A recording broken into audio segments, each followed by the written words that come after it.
हाय, मैं हूं अनमोल गुप्ता और ये है मनी की बात। आज के इस एपिसोड में मैं एक बहुत ही कॉमन, बहुत ही फ्रीक्वेंटली आस्क्ड क्वेश्चन को आंसर करूंगा और वो है कि म्यूचुअल फंड में पैसा डाला जाए या फिर सीधे स्टॉक मार्केट में पैसा डाला जाए। कई लोग आपको ये बोलेंगे कि यार स्टॉक मार्केट में पैसा डालना ही सही है, बहुत अच्छी ग्रोथ मिलेगी, पैसा डबल भी हो जाएगा 1 साल में, पैसा 2 साल में डबल हो जाएगा। कई लोग आपको बोलेंगे कि यार म्यूचुअल फंड में पैसा डालो, थोड़ी सेफ्टी रहेगी, पैसा बढ़ेगा पर स्पीडीली बढ़ेगा। दोनों ही सही नहीं है, कुछ भी हो सकता है, दोनों में कुछ भी हो सकता है। आपको आपके लिए चूज करना है कि आपके लिए क्या ऑप्शन सही है, और इस एपिसोड में मैं आपको हेल्प करूंगा ये डिसीजन लेने के लिए। स्टार्ट करने से पहले अगर आपने इस चैनल को सब्सक्राइब नहीं किया है तो अभी सब्सक्राइब करें ताकि मुझे मोटिवेशन मिलता रहे इस तरह के और वीडियोस आपके लिए बनाने के लिए। और इससे पहले कि मैं डिटेल डिस्कशन चालू करूं, एक बहुत ही इंपॉर्टेंट बात, इस वीडियो में मैं स्टॉक इन्वेस्टिंग को इक्विटी म्यूचुअल फंड इन्वेस्टिंग से कंपेयर कर रहा हूं। देखिए, म्यूचुअल फंड बहुत टाइप के होते हैं, ब्रॉडली 2 कैटेगरीज होती है, डेट म्यूचुअल फंड और इक्विटी म्यूचुअल फंड।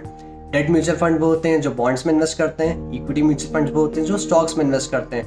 तो डेट म्यूचुअल फंड को स्टॉक इन्वेस्टिंग से कंपेयर करने का कोई सेंस नहीं है। It's like comparing apples to bananas. तो इसलिए stock investing is comparable to equity mutual fund investing.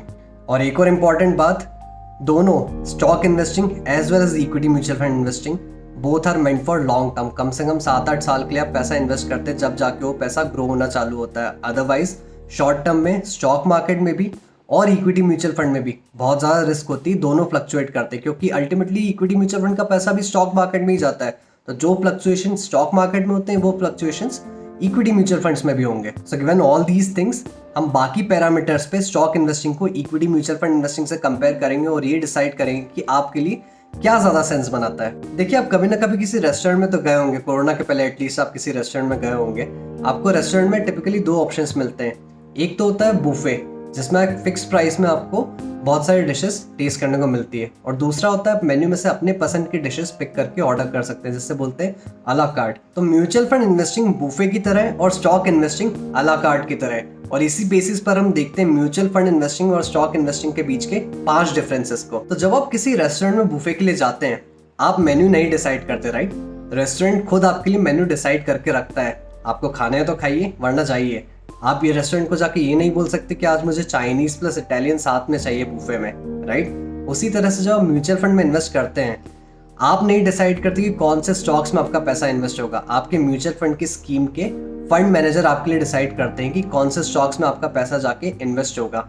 वहीं जब आप स्टॉक्स में डायरेक्टली इन्वेस्ट करते हैं, जिस तरह से आप अला कार्ट में खुद पिक करते हैं कि आज मुझे पाव भाजी चाहिए, साथ में मुझे पास्ता चाहिए, आप खुद पिक करते हैं कि मुझे कौन से स्टॉक में इन्वेस्ट करना है। आज मुझे 100 स्टॉक्स टीसीएस के खरीदने, 100 स्टॉक्स रिलायंस के खरीदने, जो भी आपको खरीदना है, आप खुद अपना पोर्टफोलियो बनाते हैं। पॉइंट बीइंग, म्यूचुअल फंड में आपके पास कोई कंट्रोल नहीं होता है कि कौन से स्टॉक्स में आपका पैसा इन्वेस्ट होगा। दूसरा डिफरेंस, जिस तरह से बुफे में आपको कई सारे ऑप्शंस मिल जाते हैं, आपको थोड़ी थोड़ी क्वांटिटी में काफ़ी सारी चीज़ें टेस्ट करने को मिलती है, राइट? उसी तरह से म्यूचुअल फंड में जब आप इन्वेस्ट करते हैं, भले ही आपका बजट लिमिटेड होता है, बट आपका पैसा बहुत सारे स्टॉक्स में जाके इन्वेस्ट होता है, जो इंडिविजुअली कैपेसिटी में आप शायद नहीं कर पाते इतने सारे स्टॉक्स में इन्वेस्ट।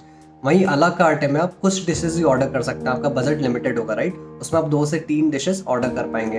उसी तरह से जो आप डायरेक्टली स्टॉक्स में पैसा इन्वेस्ट करते हैं, आप अपना पैसा बहुत सारे स्टॉक्स में नहीं डाल पाएंगे। आपको 3-4 या 5-6 स्टॉक्स चूज करने पड़ेंगे आपके बजट के हिसाब से, जिसमें आप अपना पैसा डालना चाहते हैं। तीसरा डिफरेंस, जो आप किसी बुफे के लिए जाना चाहते हैं, आपको ये रिसर्च करनी होती है कि कौन से रेस्टोरेंट में अच्छा बुफे मिलेगा, राइट?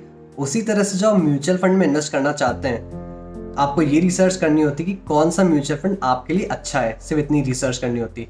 वहीं जब अला कार्ट की बारी आती है, आपको एक एक डिश के ऊपर रिसर्च करनी होती है। आपको ये देखना होता है कि कौन सी डिशेस का कॉम्बिनेशन सही रहेगा पूरा ऑर्डर करने के लिए।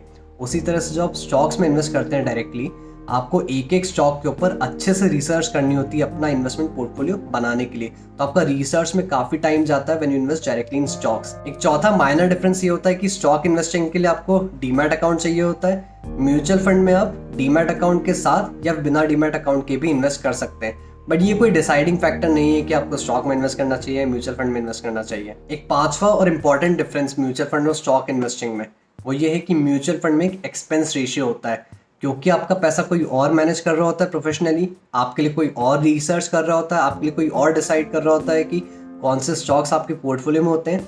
आप उन फंड मैनेजर्स को, उन स्कीम्स को एक कमीशन पे करते हैं, जैसे बोलते हैं एक्सपेंस रेशियो।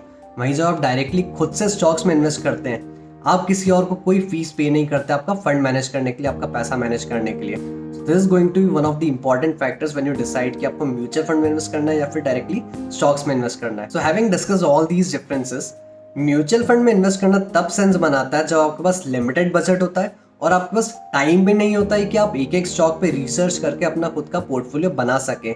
जैसे आप किसी रेस्टोरेंट में बूफे के लिए तब जाते हैं जब आप बहुत सारी डिफरेंट चीज़ें ट्राई करना चाहते हैं लिमिटेड बजट में, या फिर आपके पास टाइम नहीं है कि आप एक एक डिश के ऊपर रिसर्च करें और अपना इतना दिमाग लगा के ऑर्डर क्रिएट करें, राइट। बट आजकल इवन म्यूचुअल फंड चूज करना एक बहुत बड़ा टास्क हो गया है, क्योंकि इतनी हजारों स्कीम्स है मार्केट में। आपके लिए कौन सी स्कीम अच्छी है खुद में एक टास्क हो गया, जिसके लिए हम जैसे फाइनेंशियल एडवाइजर्स आपको हेल्प करते हैं। और आप स्टॉक्स में डेफिनेटली डायरेक्टली इन्वेस्ट कर सकते हैं, बट आपको आपकी एक चीज बहुत अच्छे से कमिट करनी होगी, वो है टाइम।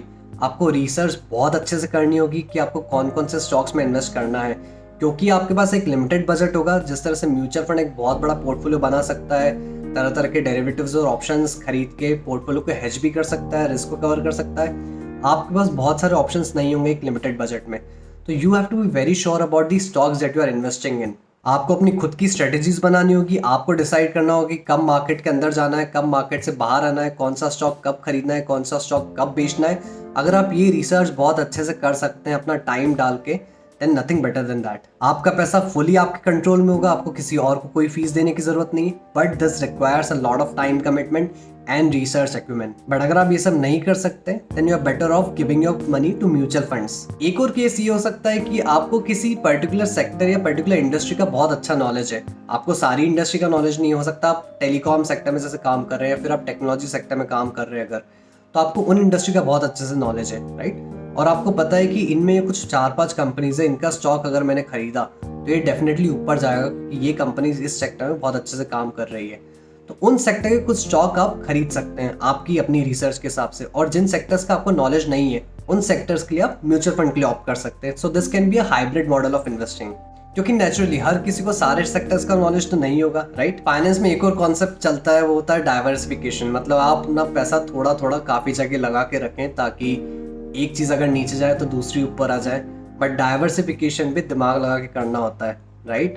अगर आप बिना दिमाग लगाए 50 या 100 स्टॉक्स अपने पोर्टफोलियो में भर लेंगे, उससे कोई फायदा नहीं होने वाला। You are better off investing in maybe 5 to 6 selected stocks जो जिसके बारे में आपकी रिसर्च बहुत स्ट्रांग है, जिसके बारे में आप बहुत ज्यादा कॉन्फिडेंट है। बट अगर आप किसी भी सेक्टर के बारे में कॉन्फिडेंट नहीं है, आप इसमें दिमाग लगाना ही नहीं चाहते हैं कि कौन सा स्टॉक ऊपर जा रहा है, कौन सा नीचे जा रहा है, you are always better off investing in mutual funds than investing directly in stocks. और एक्सपेंस रेशियो के बारे में आपको ज्यादा टेंशन लेने की जरूरत नहीं है। अच्छी schemes up to 1% expense ratio charge करती है, विच इज फाइन। क्योंकि अगर आप खुद से पैसा अपना इन्वेस्ट करेंगे बिना अपना टाइम इन्वेस्ट किए, बिना प्रॉपरली रिसर्च करें, बहुत लाइकली कि आप अपना पैसा लूज कर जाएंगे। सो इट्स बेटर कि आप थोड़ी फीस किसी एक्सपर्ट को पे करें ताकि वो एक्सपर्ट अपनी रिसर्च करे और आपके बिहाफ पे डिसीजन ले सके कि कहाँ इन्वेस्ट करना है, कौन सा स्टॉक में पैसा कब डालना है, कब निकालना है। कंक्लूजन यही है कि दोनों ऑप्शन अच्छे हैं। आप रिसर्च कर सकते हैं, आप टाइम दे सकते हैं, आपको इंडस्ट्री का नॉलेज अच्छा है तो आप डायरेक्टली स्टॉक में इन्वेस्ट कर सकते हैं, या आप सिलेक्टेड इंडस्ट्री के स्टॉक्स में इन्वेस्ट कर सकते हैं जिसके बारे में आपका नॉलेज अच्छा है। और अगर आप ये रिसर्च नहीं कर सकते हैं, आपके पास लिमिटेड बजट है, आप डाइवर्सिफिकेशन का फायदा भी उठाना चाहते हैं, सिर्फ sensible diversification not random diversification, तो आप म्यूचुअल फंड में इन्वेस्ट कर सकते हैं। वो फीस आपको भारी नहीं पड़ेगी क्योंकि आप वो रिसर्च किसी और को आउटसोर्स कर रहे हैं। तो इस वीडियो से अगर आपको थोड़ी भी क्लैरिटी मिली हो कि आपको स्टॉक्स में इन्वेस्ट करना चाहिए या फिर म्यूचुअल फंड में इन्वेस्ट करना चाहिए, प्लीज लाइक बटन जरूर दबाएं। और आपके अगर और कोई भी क्वेश्चंस हो तो कमेंट सेक्शन में जरूर लिखें। I will be very happy to answer those questions and I won't really mind अगर आप ये वीडियो अपने कुछ दोस्तों से शेयर करते हैं तो।